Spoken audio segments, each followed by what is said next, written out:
Israeli limeongozwa na wafalme watatu ambao waliwahi kuitawala Israeli yote, ikiwa yote kabila 12.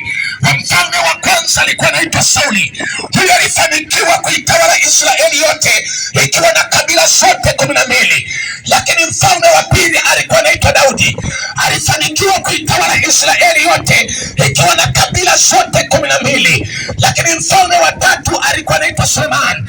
Huyo alitawala Israeli yote ikiwa na makabila 12, na anatambulika kwa namna tofauti. Wengine wanamuita majina mzee wa wake wengi, wengine wanamuita mzee wa hekima, lakini wengine wanamuita mzee wa ubatili mtupu. Sikiliza nikwambie Mtanzania, wakati Sulemani amefariki, aliinuka mtoto wake aliyekuja kukaa kwenye madaraka. Huyo mtoto alikuwa anaitwa Yeroboam.